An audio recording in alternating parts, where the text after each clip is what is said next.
बिस्मिल्लाहिर्रहमानिर्रहीम। अस्सलाम वालेकुम स्टूडेंट्स, उम्मीद है आप खैरियत से होंगे। आज की वीडियो में हम class 10th maths national book foundation chapter number 2 exercise 2.2 को कंप्लीट करने जा रहे हैं। स्टूडेंट्स, प्रीवियस लेक्चर में हमने क्वेश्चन नंबर 1 और 2 को सॉल्व किया था। आज की वीडियो में हम स्टार्ट करेंगे क्वेश्चन नंबर 3 से। आइए सबसे पहले इसको पढ़ते हैं और फिर इसको सॉल्व करने की कोशिश करते हैं। क्वेश्चन नंबर 3 की हमारे पास स्टेटमेंट क्या है कि solve the following equations bye factoring without using substitution.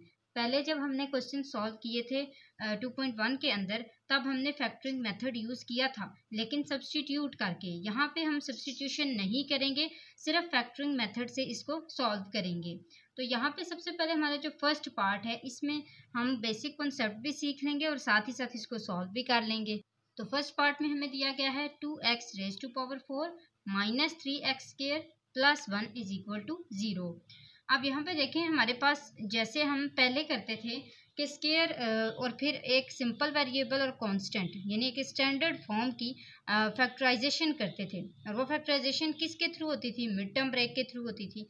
लेकिन यहाँ पे अगर हम और करें तो यहाँ पे बेशक एक सीक्वेंस दी गई है, लेकिन जो हमारे पास 4 है और स्केयर है, वो 2 का डिफरेंस यहाँ पे भी रख रहा है। पहले भी ऐसा ही होता था ना, पहले यहाँ पे स्केयर होता था, फिर एक वेरिएबल होता था।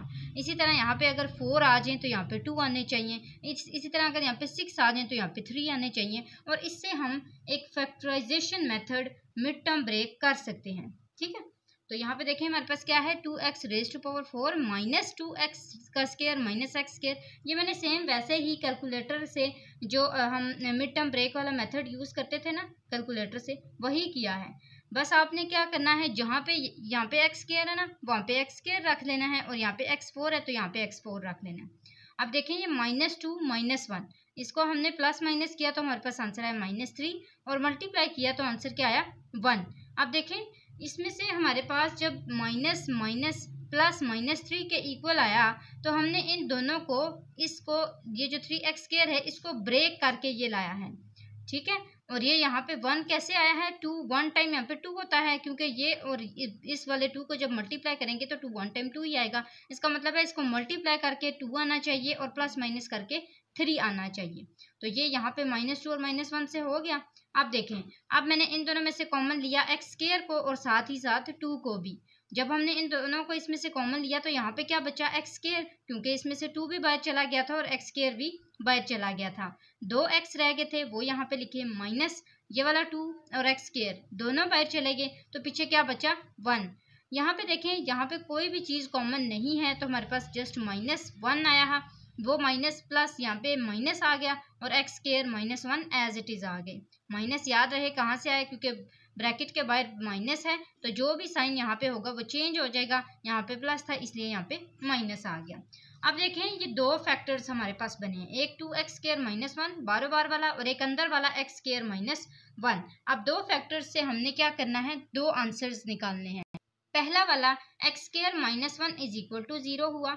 अब इसको जो -1 था वो दूसरी साइड पे जाके क्या हो गया? प्लस हो गया। हमने इन दोनों को, इस x का आंसर लाने के लिए इन दोनों के ऊपर क्या किया? स्क्वायर रूट लिया। तो taking square root on both sides, जब स्क्वायर रूट लिया तो ये स्क्वायर रूट से कैंसिल हो गया। यहाँ पे जो स्क्वायर रूट होता है वो देखें 1 है, और स्क्वायर रूट 1 हमेशा किसके इक्वल होता है? 1 के इक्वल ही होता है। हम जब यहाँ पे स्क्वायर रूट लेते हैं तो हमेशा उसका आंसर किस में आता है? प्लस माइनस दोनों में आता है। तो x is equal two plus -1 एक का आंसर आया, और दूसरे वाले 2x square -1 is equal to 0 को x square is equal to ये -1 इधर आके +1 किया, इस 2 को इधर लाके क्या कर दिया? डिवाइड कर दिया, क्योंकि ये x स्क्वायर के साथ यहाँ पे मल्टीप्लाई हो रहा था। अगेन इसी तरह square root on both side, दोनों साइड्स पे स्क्वायर रूट लिया, तो ये वाला स्क्वायर रूट स्क्वायर से खत्म हो गया, और ये जो स्क्वायर रूट है, ये स्क्वायर रूट 1, यहाँ पे देखें हमने पहले भी बताया कि इसका आंसर क्या है? जस्ट 1 है, तो यहाँ पे 1 लिख लिया। इस स्क्वायर रूट 2 का हेल्दी था निकलता, इसलिए हमने ये जो स्क्वायर रूट है इसके ऊपर एज इट इज डाल दिया। तो हमारे पास एक आंसर आया +-1 और दूसरा आंसर आया 1 डिवाइडेड बाई स्क्वायर रूट 2 +-। अब देखें, ये फर्स्ट पार्ट से हमने ये सीखा कि जब भी हमारे पास वेरिएबल्स एक सीक्वेंस में होते हैं, तब उसकी भी हम उसी तरह मिड टर्म ब्रेक करते हैं जैसे एक स्टैंडर्ड फॉर्म की करते हैं। तो सेकंड पार्ट में देखें, मैंने आपको पहले भी एक एग्जांपल दे दी थी कि जब आपके पास सीक्वेंस होगी तो इस तरह भी हो सकती है कि यहाँ पे 6 आ जाए, यहाँ पे 3 आ जाए। तो सेम वैसे ही है, 8x⁻6 माइनस 8x⁻3 और प्लस x⁻3, यानी कि -8 और +1 मैंने इसकी मिड टर्म किए हैं। क्यों? क्योंकि यहाँ पे जो 1 था और यहाँ पे 8 था, इन दोनों को आपस में मल्टीप्लाई करके 8 आंसर आया था। इस तरह इसका मतलब है कि इन दोनों को ऐसे दो नंबर्स लेने हैं जैसे इन दो को मल्टीप्लाई करके 8 आंसर आए और प्लस माइनस करके -7 आए। तो -8 + 1 किया तो यहाँ पे -7 आ गया, बड़ी रकम के साथ माइनस है इसलिए -7 आया है, और मल्टीप्लाई करके 8 1 टाइम 8 आंसर भी आ गया। तो देखिए यहाँ पे हमारे पास ये मिड टर्म ब्रेक हो गई है। इन दोनों में से कॉमन लिया, 8x³ कॉमन आया, पीछे क्या बचा x³ -1, और इन दोनों में से कोई चीज़ कॉमन नहीं थी, +1 यहाँ पे लिखा हुआ था, एज इट इज़ लिख दिया, तो x³ -1 भी एज इट इज़ आ गया। अब 8x³ + 1 बार वाला लिखा, और जो अंदर दो फैक्टर्स एक 2 टाइम लिखे हुए थे उनको फर्स्ट टाइम 1 टाइम लिखा है, x³ -1। अब इन दोनों के सेम वैसे ही आंसर निकाल लेने हैं जैसे इसके निकाले थे कि 8x³ + 1 = 0 और x³ -1 = 0। यहाँ पे ये x³ बच गया, ये +1 इधर आके -1 हो गया, और ये इधर मल्टीप्लाई हो रहा था, इधर आके क्या हो गया, डिवाइड हो गया। इसी तरह यहाँ पे देखें x³ ये -1 इधर आके +1 हो गया, तो ये आ गया x³ = 1। जैसे हमने वहाँ पे स्क्वायर रूट लिया था स्क्वायर को हटाने के लिए, इसी तरह हम यहाँ पे भी क्यूब रूट लेंगे क्यूब को हटाने के लिए। तो देखें मैंने यहाँ पे दोनों साइड पे क्यूब रूट लिया, तो ये मेरे पास बच गया x, और यहाँ पे देखें क्यूब रूट लेने से -1 / 8 देखें 2 का क्यूब जो होता है वो 8 होता है, ठीक है। तो यहाँ पे 2 बच गया, और ये जो 1 था ये एज इट इज़ आया, इसका आंसर तब भी क्यूब रूट भी लेंगे तब भी इसका आंसर 1 ही आएगा। और दूसरी बात यहाँ पे ये है कि जब हम यहाँ पे स्क्वायर रूट लेते हैं तो हमारा आंसर हमेशा प्लस माइनस दोनों में आता है, लेकिन जब आप क्यूब रूट लेंगे तो आपका आंसर वही आएगा जो उसका एक साइन होगा। जैसे यहाँ पे देखें जब हमने इसका क्यूब रूट लिया तो ये क्यूब रूट कैंसिल हो गए, और जब 1 का क्यूब रूट लिया तो आंसर क्या आया, जस्ट 1। इधर मैंने प्लस माइनस नहीं लिखा, इधर माइनस इसलिए लिखा है क्योंकि क्यूब रूट के अंदर माइनस था, ठीक है। तो ये वाला माइनस इधर आ गया, और इसके पास कोई भी साइन नहीं था, प्लस का साइन है वो लिखने की जरूरत नहीं होती, तो इसका आंसर x = 1 आया, वो मैंने यहाँ पे लिखा सोल्यूशन सेट के अंदर, और -1 / 2 इसका आंसर आया था वो यहाँ पे लिखा सोल्यूशन सेट के अंदर, और इस तरह हमारे दोनों आंसर आ गए 1 और -1 / 2। नेक्स्ट इसका थर्ड पार्ट करते हैं। थर्ड पार्ट स्टूडेंट्स कहते हैं, मुझे उम्मीद है कि आपको अच्छे से समझ आ रहा होगा, लेकिन फिर भी अगर आपको कोई भी कन्फ्यूजन आती है स्टूडेंट्स तो आप कमेंट बॉक्स में पूछ लिया करें। इसके साथ साथ चैनल को ज़रूर सब्सक्राइब करें, आपने 1K का टारगेट लाजमी जल्द अज जल्द पूरा करना है। नेक्स्ट थर्ड पार्ट देखें कि x² + 1 / x² = 2। सबसे पहले तो हमें एक साइड पे 0 रखना है, क्योंकि एक स्टैंडर्ड फॉर्म की निशानी होती है कि वहाँ पे इक्वल 0 के ही आएगा, एक जो राइट हैंड साइड है वो। अब लेफ्ट हैंड साइड को हमने एक स्टैंडर्ड फॉर्म दी कि x² + 1 / x² - 2। अब इसको देखें, स्टैंडर्ड फॉर्म बनाने के लिए हम क्या करेंगे, इस फार्मूला यूज़ करेंगे। क्या आप यहाँ पे देख सकते हैं कि x² + 1 / x² - 2 एक फार्मूला ही बन रहा है। कैसे बन रहा है, यहाँ पे देखें, इसका अगर हम होल स्क्वायर लें तो इसके पास a जो है वो क्या बचता है, x, और b 1 / x बचता है। वही x और 1 / x जब हम 2 के साथ लिखेंगे तो ये दोनों कैंसिल होकर वही आंसर देंगे। इसका मतलब है ये x - 1 / x के होल स्क्वायर का फार्मूला है। जब मैंने इसको यहाँ पे लिखा तो taking square root on both side किया ताकि ये स्क्वायर इससे कट जाए। जब इससे taking square root on both sides किया तो यहाँ पे स्क्वायर रूट से कैंसिल हो गया। इसका स्क्वायर रूट लेने का कोई भी फायदा नहीं है, क्योंकि यहाँ पे स्क्वायर रूट 0 = 0 ही होता है। तो ये 0 आ गया, यहाँ पे x - 1 / x बच गया। अब हमने क्या करना है, इस एक x का आंसर, एक वेरिएबल का आंसर लेके आना है। तो उस वेरिएबल का आंसर लेके आने के लिए नीचे देखें एलसीएम में क्या है, एक x है, तो इसका मतलब है कि इस पूरे को हम x से मल्टीप्लाई कर लेंगे। तो मैंने जब यहाँ पे मल्टीप्लाई किया बोथ साइड्स पे x को, तो यहाँ पे मेरे पास बच गया ये वाला x² आ गया, ऐसे ही है।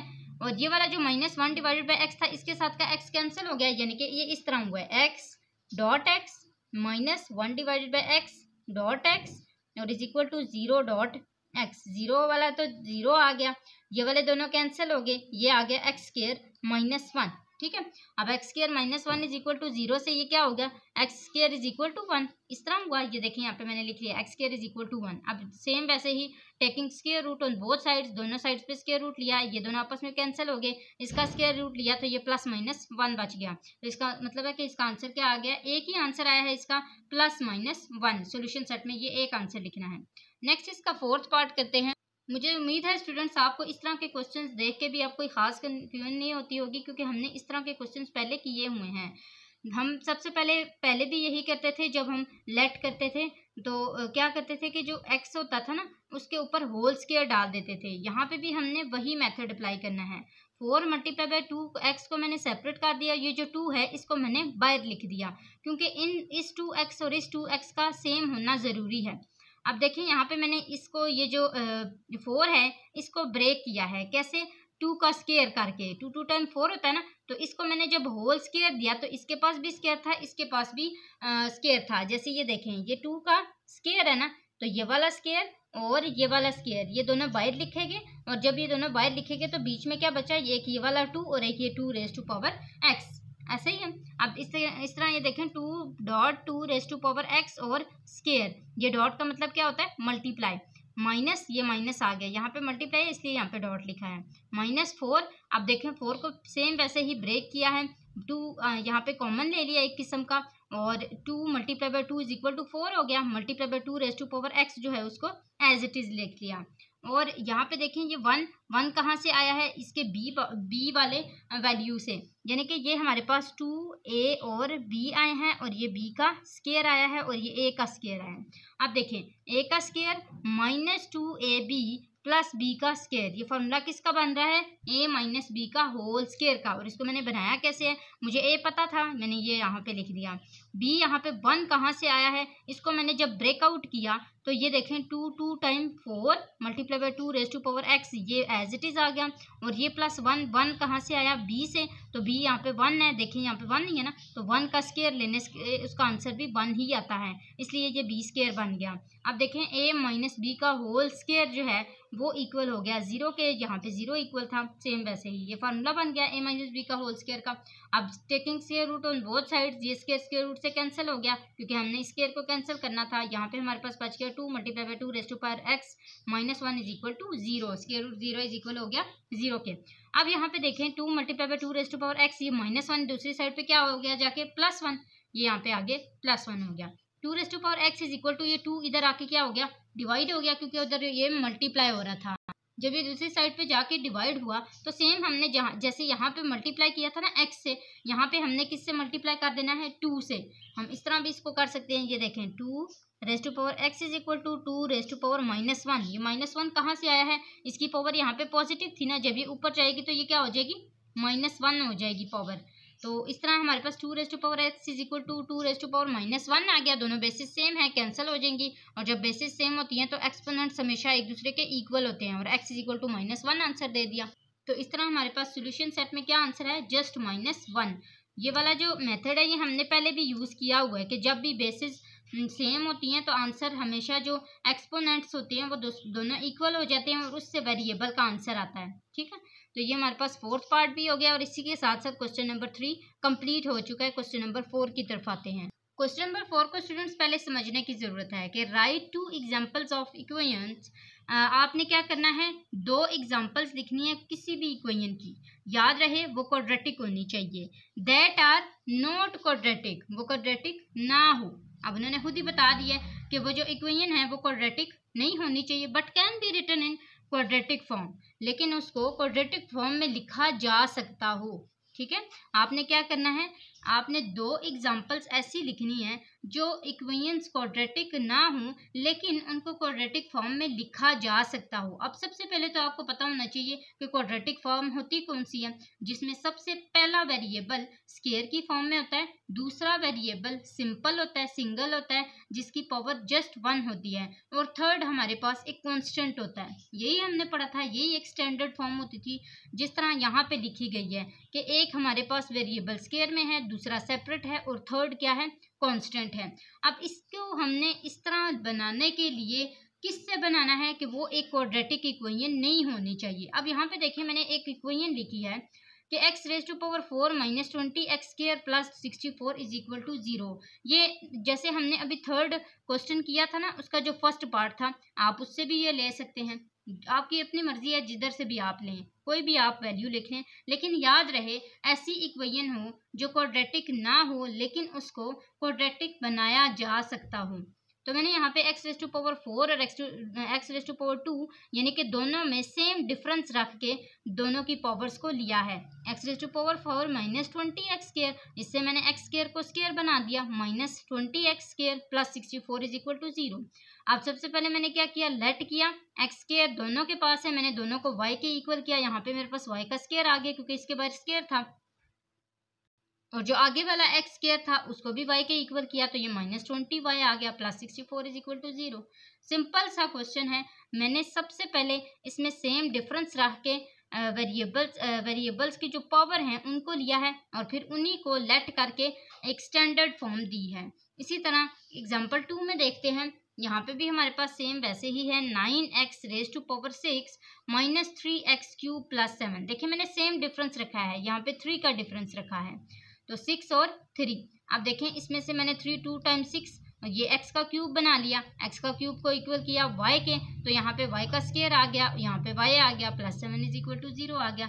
ये एग्जांपल भी एक क्वाड्रेटिक इक्वेशन नहीं है स्टार्ट में, लेकिन जब हमने इसको सॉल्व किया तो इसको क्वाड्रेटिक फॉर्म बनाने की कोशिश की है।